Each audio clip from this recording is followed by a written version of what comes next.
Magandang araw mga mag-aaral. Ako inyong guro, Sir Rainiel Espanyol Rubio, na nagsasabing, tayo na mag-aaral upang kaisipan humusay dahil sa anumang panahon, patuloy pa rin ang edukasyon. Kaya titiyakin kong walang maiwan. Kaya tayo na at atin alamin ang mundo ng Filipino. Panibagong araw, panibagong paksa na naman ang tatalakayin natin sa araw na ito. Kaya sa pagkakataong ito ay ating tatalakayin ang tungkol sa kontemporaryong programang panradyo. So ano nga ba ang kontemporaryong programang panradyo?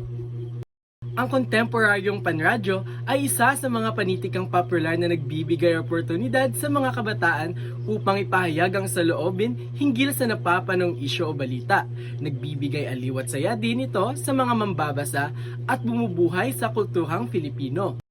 Ayon sa Philippine Statistics Authority noong 2013, itinatayang 2/3 na bahagi ng populasyon ng bansa ang nakikinig sa radyo na may 41.4% ng tagapakinig minsan sa isang linggo.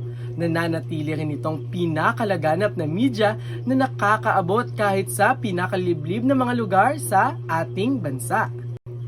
May dalawang pamimili ang pangunahing estasyon sa radyo. Ito yung una ay ang amplitude modulation or AM at frequency modulation or FM.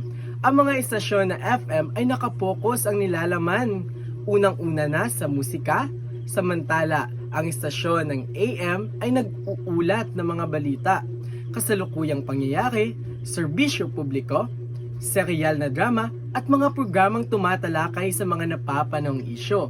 Mas nakikinig ang mga tao sa FM kaysa sa AM. Bakit kaya?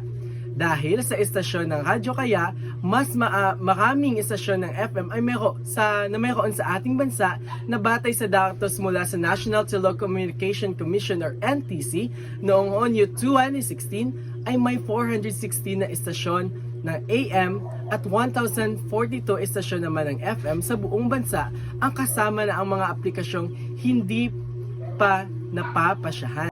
May iba't ibang programang panradyo sa bansa na may layuning magbigay ng kasiyahan, libangan, at kaalaman sa tagapagkinig. Ilan sa mga kontemporaryong programang panradyo ay ang dulang panradyo, game shows, reality shows, teleserye, teleradyo, at komentaryong panradyo na inyong nabasa sa ating unang bahagi ng module.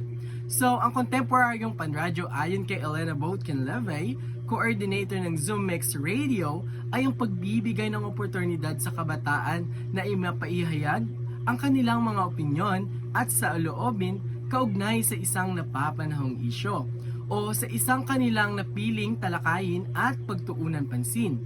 Ang pagbibigay opinyon ayon kay Levy ay makakatulong ng malaki upang kabataan ay higit na maging epektibong tagapagsalita.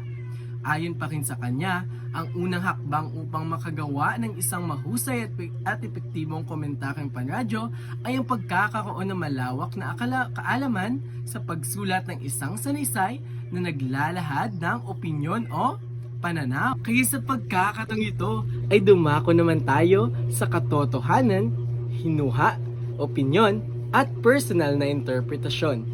Sa pagpapahayag ng isang broadcaster sa kanyang programa ay malimit na gumagamit ng makatotohanang pagpapahayag na kung saan ang impormasyon ay balido dahil may pinagbabatayan ito na naging daan upang ang isang broadcaster ay magkaroon ng kredibilidad sa pamamahayag. Ngunit may mga pagkakataong sila rin ay nagbibigay ng hinuha o mga sapantaha o palagay sa isang isyu o paksa na kanilang tinatalakay. May interakasyon ding nagagamitan sa radio broadcasting dahil maaring magkaroon ng dull time o patay na oras habang on-air ang isang broadcaster.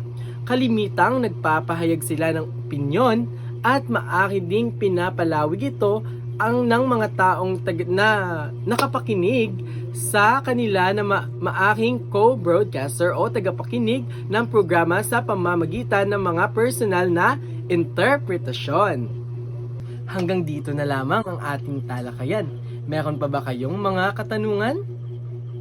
Mabuti naman kung wala. Kaya sa muli, ako si Sir Rainiel Espanyol Rubio, ang inyong guro sa Filipino 8. Kaya maraming salamat sa inyong pakikilahok at pakikinig. Kaya hanggang sa muli, paalam!